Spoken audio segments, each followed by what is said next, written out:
Todo julgamento é uma confissão. Essa frase ela é um pouco ou bastante conhecida, mas o grande ponto dessa frase é: ela é um atalho perfeito, é um dos melhores atalhos que existe para o autoconhecimento.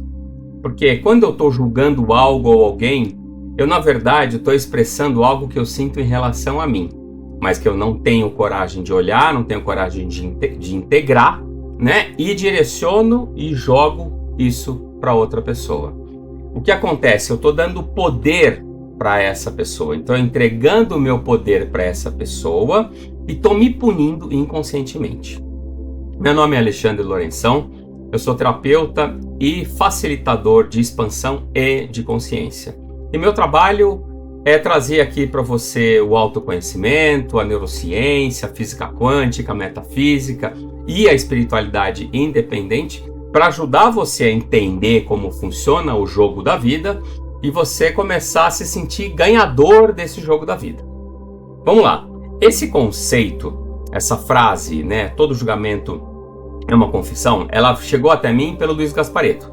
Mas eu fui me aprofundar neste conhecimento através deste livro aqui, ó, O Lado Sombrio dos Buscadores da Luz, da Debbie Ford. A Debbie Ford escreveu um outro livro junto com o Deepak Chopra chamado O Efeito Sombra. A Debbie Ford tem entrevistas com ela, com a Oprah, tem um monte de material dela na internet. Mas o mais poderoso desse livro é a gente aprender a reconhecer as sombras. E eu acho que a melhor forma da gente começar essa pequena aula é dando um exemplo clássico que ela dá num determinado momento do livro. A Debbie é uma pessoa que rodou pelo mundo, deu palestras e tudo mais, né? Deu cursos e tudo mais. E ela estava num evento em New Orleans e num evento de vários dias, né? Num determinado momento do dia daquele evento, levanta uma pessoa e a pessoa começa a fazer comentários meio difíceis, começa a querer causar um pouquinho ali o evento. Tudo bem, a Debbie leva isso numa boa, tenta contornar a situação ali, tenta responder para a pessoa, tudo bem. Segundo dia, de novo. Mais ou menos no mesmo horário, no mesmo momento, a pessoa levanta e começa a fazer um monte de comentário, começa a criticar um pouco, começa a causar um pouco. Né? Não tá metendo pau, não tá fazendo nada ali, mas dá uma ativada na energia do evento. Ok. Terceiro dia, de novo, mais ou menos no mesmo horário, a mesma mulher levanta, começa a falar umas coisas e tudo mais e tal, e senta. Beleza. No final desse dia, a Debbie Ford tá saindo do local junto com uma amiga, né? E ela vai e comenta com a amiga, né, o quão desafiadora aquela pessoa estava sendo. No que a amiga vira para ela e fala: não se preocupe com essa moça, não. Ela é muito, muito, muito racista. Para você entender, a Debbie era uma mulher branca, ela já faleceu, tá? E a mulher que estava fazendo comentário era uma mulher preta. Eles estavam fazendo o curso, o evento era em New Orleans, uma cidade que tem muito preto, muito negro, né? E aí a amiga falou: essa mulher é muito racista. Aí a Debbie ficou incomodada, né? Caramba, né? Ela tá sendo racista, ela é racista, né? Eu não sou racista, eu não sou racista. E a Debbie foi pra casa dela. E chegou em casa, a Debbie começou, né, a questionar, né? Peraí, mas eu não sou racista, né? Porque ela tá sendo racista, ela tá espelhando alguma coisa em mim. Mas eu não sou racista, eu nunca fui racista. Eu não sou racista, olha, eu não sou assim e tudo mais e tal. Aí a Debbie foi meditar um pouquinho e de repente ela teve um lampejo, uma clareza de consciência. Ela falou: nossa, eu sou racista. E aí ela lembrou a primeira coisa que ela pensou quando a mulher levantou pela primeira vez, né? Ela pensou: mas essa negra é muito folgada mesmo, né? De atrapalhar a minha aula aqui para fazer um comentário todo cheio de alguma questão. E aí que ela entende: eu sou racista. Ou seja, ela sim foi racista, mas é algo que foi extremamente negado dentro dela ou recriminado dentro dela por algum motivo, e a gente sabe que o racismo não é uma coisa... Ninguém nasce racista. A gente traz esse racismo das pessoas à nossa volta. Isso é fato. É o meio que vai interferir e que vai trazer essa informação. E aí ela foi fazer o trabalho dela, que ela chama de trabalho de espelho, né? Que ela fala que você senta na frente do espelho e você olha pra você no espelho e fala: você é racista, eu sou racista. Você é racista, eu sou racista. Você é racista, eu sou... Ela fala pra gente fazer isso por um bom tempo, até que não nos incomode mais o fato de ser racista. quando o fato de sermos racistas, porque é dualidade, lembra disso, deixa eu abrir um parênteses aqui para você entender. Nós estamos aqui vivendo a dualidade. Nós viemos experimentar a dualidade luz e sombra. Luz e sombra não é bem e mal, né? Não é bem ou mal, esquece esses dois conceitos. É luz e sombra, tá? São polaridades distintas, né, de uma realidade criada com base na dualidade, tá? Nós estamos aqui experimentando a dualidade, tá? Nós, humanos, somos avatares das nossas almas, né, que viemos aqui, em nome das nossas almas, experimentar a separação. Ter uma experiência de separação. E a separação do quê? Da fonte. De Deus, do todo, do Criador, o nome que você quiser dar. Dessa totalidade, dessa unidade, né? Essa unicidade, né? Essa unidade que não separa nada. Para essa unidade não tem alegria ou medo. Não tem. Deus não fica alegre, porque Deus está além da dualidade. Deus não fica triste, porque está além da dualidade. Entendeu? Então é muito importante trazer um pouquinho esse conceito, que remete um pouquinho ao gnosticismo. São das milhares de coisas que eu vou trazer aqui para vocês. É muito conhecimento, é muita coisa, né? Então vamos procurar evoluir nisso, tá? Mas esse é o conceito. Nós somos avatares das nossas almas, estamos aqui em nome das nossas almas experimentando a separação de Deus. E a separação de Deus, que é o todo, que é o divino, que é as infinitas possibilidades, é a limitação. Então, a gente veio viver, experimentar essa dualidade. Como eu falei, luz e sombra, né? Quando eu falo de sombra, né, eu não estou falando de uma coisa maldosa, uma coisa negativa. A sombra, num aspecto que eu vou sempre trazer, ela é um aspecto de arrependimento, um aspecto de culpa. É uma sombra minha, tá? Então, no caso, por exemplo, a Debbie Ford, ela era uma pessoa racista, guardava uma mágoa, uma culpa por ser racista vibrando dentro dela. Então, quando ela está fazendo ali o discurso dela, falando a coisa dela, alguém levanta e começa a fazer comentários tendenciosos, meio racistas, alguma coisa assim, tá? Ou seja, é uma energia dentro dela que precisava ser liberada, precisava ser perdoada, porque a gente é a fonte, né? A gente vem experimentar a sombra, né? Vem experimentar a dualidade. Então, vem experimentar a sombra, vem experimentar o negativo, a culpa, o arrependimento, alguma coisa assim, tá? Mas isso tem que ser liberado, tá? Esse é o grande ponto, isso precisa ser liberado. Por quê? Porque isso fica vibrando no nosso inconsciente e fica criando e manifestando e atraindo situações desafiadoras que vão ser chamadas exatamente para eu perdoar aquele meu sentimento de culpa, né? No caso dela, a culpa por ser racista. E provavelmente, né? Tudo indica, tá? E esse é um ponto muito importante você prestar atenção nisso, que a formação dessas sombras ela acontece toda na infância. Na infância a gente tem toda a nossa programação. Na infância a gente tem a criação do nosso sistema de crenças, né? É na infância que a gente tem toda essa programação baseada nas experiências que a gente tem com os nossos pais, com os adultos e tudo mais, tá? Então, deixar claro isso. Então, na infância da Debbie Ford, provavelmente teve alguma situação aonde, por seguir exemplo de alguém, ela fez algum comentário racista, sendo uma criança, não tinha a menor noção do que estava falando, né? E foi duramente reprimida, criou-se um trauma em cima disso. Então ela criou essa culpa, esse arrependimento de ser racista, de ter feito alguma coisa quando era apenas uma criança. Não dá pra gente julgar uma criança, gente. É muito importante ter essa consciência. A gente tá falando ali de 6, 7, 8 anos de idade, tá? Podemos até uns 12, 13, podemos, mas o grosso é ali. 7 anos de idade, né? O final do primeiro setênio, esse primeiro período de 7 anos, né? Por quê? Porque a gente está em teta nessa fase, né? O cérebro está em teta, toda a programação do subconsciente está ali.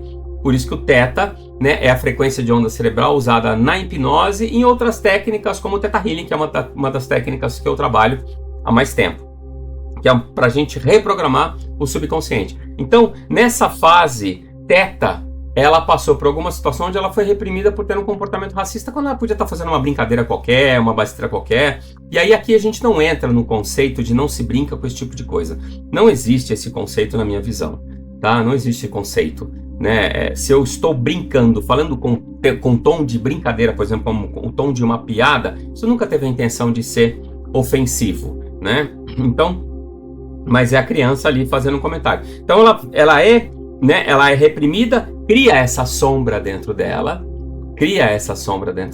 Provavelmente essa sombra, essa culpa, esse arrependimento por ter sido racista, fazer um comentário racista, provavelmente fez ela desenvolver algum personagem, tá? Que vai proteger essa menina desse medo de ser excluída, abandonada, rejeitada por ser racista. Então ela provavelmente carrega algum tipo de... Ela carrega algum ego. Ela tenha criado algum personagem, né, que vamos dizer assim, que teria a tendência a ser virtuoso, tá? Para combater esse tipo de coisa, tá? Mas de novo, né? Ela quando criança fez um comentário de criança inocente, foi taxada de adulta, foi responsabilizada, castigada, punida, registrou isso, criou essa culpa, internalizou, guardou isso no coraçãozinho dela, no subconsciente dela. Coração não, porque o coração é amor, né? A gente guarda no corpo, a gente guarda no nosso corpo, principalmente a criança interior. Essa fase da nossa infância está registrada na região do abdômen, tá? Quem fala isso é o Luiz Gasparetto, quem fala isso é Yeshua, em canalização, e eu acredito, para mim faz todo sentido isso, tá? Então, em algum momento, ela cria um personagem ou algum personagem, né? Para se proteger dessa situação. Isso é que a gente chama de ego. Isso pode levar a algum fato, né? O ponto é, a criança abandona a essência, a inocência, a brincadeira por causa de um comentário desse, quando o adulto não responde a criança como uma criança, quando o adulto quer que a criança seja um adulto. Ele vai lá, recrimina o adulto, a criança, o adulto fala que isso é feio, que isso não se faz, que é falta de educação, XYZ. Né? Não teve um preparo para a criança, não tem uma leveza. O que você vê é repressão e condenação. Esse processo de repressão e condenação é o que cria o nosso sistema de crenças, né? É o que faz a gente apagar a nossa ousadia, tá bom? E faz a gente desenvolver ideologias. Então, provavelmente, a Debbie Ford tenha desenvolvido alguma ideologia muito forte com a questão das raças, né? E é uma coisa que vai muito além do bom senso, né, de respeitar e ser humilde com todo mundo, independente da raça, né, que é o natural. Mas queria ser uma coisa de obrigação, vai além.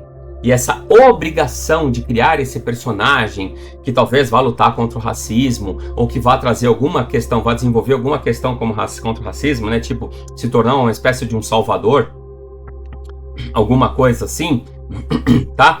A base disso, né, a gente vê um lado virtuoso, né, da pessoa que vai salvar os outros. Mas tem uma frase muito importante que é: não confunda virtude com autoabandono.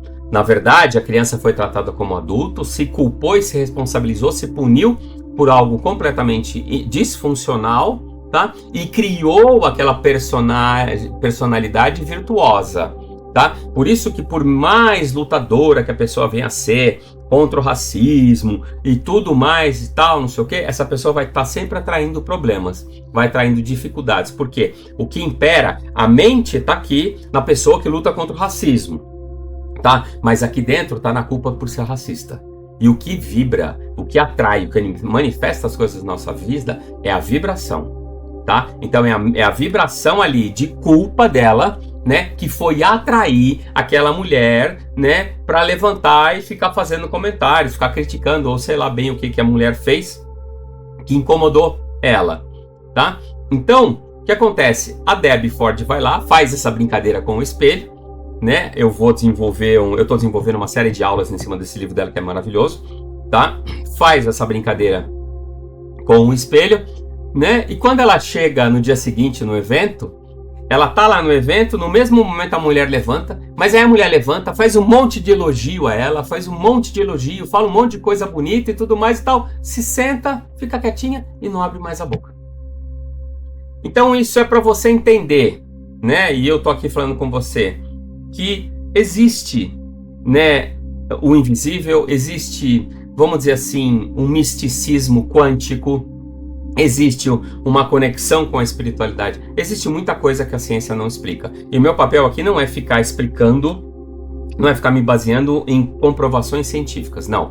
O meu ponto aqui é trazer conhecimento que é aplicável, que é prático, né, de pessoas que muitas vezes são ridicularizadas pela própria ciência tradicional, mas pessoas que vêm fazendo um trabalho muito poderoso, vêm trazendo resultados práticos, né? Não resultados de laboratórios, resultados práticos. Esse é a minha intenção, trazer esses conhecimentos, tá? Então, esse é o ponto, né? Todo julgamento é uma confissão. Toda vez que eu falo mal de alguém, eu reclamo de alguém, aquela pessoa está escondendo um determinado comportamento que está reprimido dentro de mim. algo que precisa ser perdoado dentro de mim, preciso trazer perdão, né? Então a Deb trouxe perdão para a criança interior dela por ser racista, por ter feito comentário racista em algum momento. Ela trouxe esse perdão, resgata a inocência.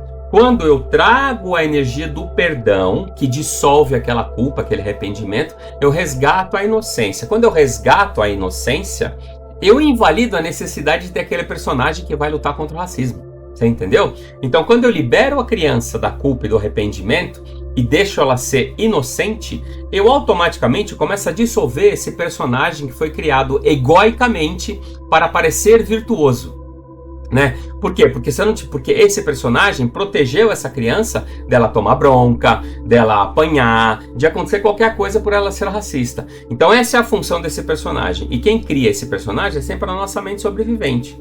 Tá? Então a nossa mente sobrevivente, que determina apenas o que acontece em 5% da nossa vida, criou esse personagem, tá? Para proteger essa criança interior, que domina o nosso subconsciente e domina 95% da nossa existência, tá? Então é muito importante ter isso em mente. Eu tô falando de algo, eu tô falando de mim. Tudo fora de nós é um espelho, todo mundo fora de você é um espelho. E não importa, não é seletivo, tá? Eu já conversei com gente até dita altamente espiritualizada, que não tinha a capacidade de entender isso. Que a pessoa fala, né, que numa sessão eu falando pra pessoa, olha, você tá falando daquela pessoa, mas a pessoa é um espelho teu, ela é igualzinha a você. Não, imagina, não, você me desculpa, mas não, isso não, essa pessoa não é igualzinha a mim. Claro que é. Claro que é. Por quê? Porque a pessoa, por mais espiritualizada que seja, ainda tá presa em padrões de bondade, padrões religiosos. E a espiritualidade não tem nada a ver com isso. Religião é uma coisa que vai estar sempre conectando bem ou mal, vai estar relacionando bem com o mal. Espiritualidade não, espiritualidade é luz e sombra. Tem que ter equilíbrio, luz e sombra. Então a Deb integra, né, a sombra dela do racismo, integra com a luz, vamos dizer, de respeito, de humildade. O que a gente pode chamar como um contraponto do racismo, né? Integra as duas coisas. Eu sou uma pessoa humilde, mas eu também sou racista. E eu tô aqui, em nome da minha alma, experimentando esses dois lados, experimentando essas polaridades, experimentando essa dualidade, brincando de ser, né? Me culpando por ser racista, quando na verdade eu era apenas uma criança. Tá? O chefe que te incomoda está mostrando alguma coisa, né? O companheiro, a companheira que te irrita, que te incomoda, está mostrando alguma coisa. Aquele amigo que não é tão amigo está te mostrando alguma coisa. Esse é o grande ponto. A gente sempre vai ter esse tipo de situação, sempre vamos atrair esse tipo de situação. Por quê? Porque o objetivo da nossa alma, o que é? Curar os medos, as sombras criadas na infância e resgatar o amor próprio, que é a luz incondicional. Esse é o grande ponto, essa é a grande missão da nossa alma. Né? Por isso que a gente fica enfrentando desafios, né? E por isso que quanto mais eu enfrento desafios, mais eu estou vibrando na culpa. Culpa do quê? Culpa do quê? Esse é o grande ponto. Se Deus fez tudo, né? Pensa uma coisa. Se Deus fez tudo, criou tudo, absolutamente tudo, é o criador de tudo, né? É o criador de tudo. A fonte é a fonte original de tudo. Ela criou os problemas, né? Então Deus fez um monte de merda.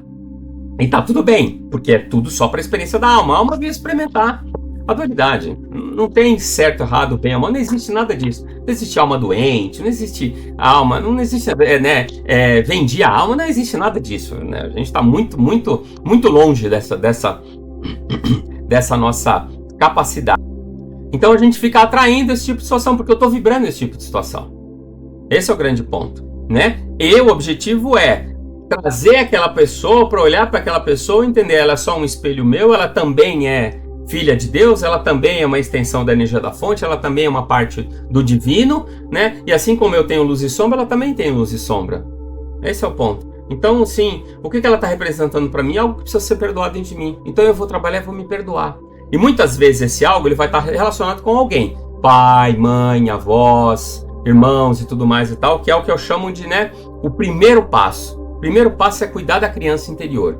O segundo passo é cuidar do adulto que foi criado a partir da criança interior. Tá? Essa é a essência base do meu trabalho como terapeuta e como facilitador de consciência e de expansão. né? Trazer toda essa energia de autoconhecimento, né? De metafísica, de ciência moderna, de espiritualidade independente e até de neurociência, tá? Para ajudar você a se desenvolver, a se libertar. E esse é o ponto. Porque o contrário da riqueza não é a pobreza, é a culpa. E esse é o grande ponto aqui. Meu trabalho sempre vai ser um trabalho para você se libertar, se realinhar com você mesmo, né? Ir atrás dos seus sonhos e prosperar. Esse é o grande ponto. Você tem uma vida de prosperidade e bem-estar, né? E bem-estar depende de prosperidade. Bem-estar depende sim de dinheiro, depende de um fluxo financeiro. E o fluxo financeiro ele vai vir a partir do momento que você encontrar algo que você tenha tesão para fazer. Então o fluxo financeiro ele vai vir de uma fonte rentável de prazer. E para você encontrar essa fonte rentável de prazer, você tem que se libertar dessas culpas. Você tem que se libertar dessas sombras. Você tem que se libertar de todas essas coisas. Ok? Então, espero que você tenha entendido. Se você gostou desse vídeo, curte, compartilha, manda para os amigos, ativa o sininho, porque eu vou começar a trazer cada vez mais conteúdo de autores, vou fazer resumo de livros, vou trazer aulas e tudo mais, né? Vou trazer todo o meu conhecimento, toda a minha experiência, minha vida de 54 anos, né? Como especialista em recursos humanos, como empresário que teve muito sucesso e que quebrou, né? Eu fracassei, então eu tenho essa experiência muito forte de ter fracassado numa fase da vida, né? Foi apenas um estágio para o meu sucesso, né? Então é isso. Gratidão e até a próxima.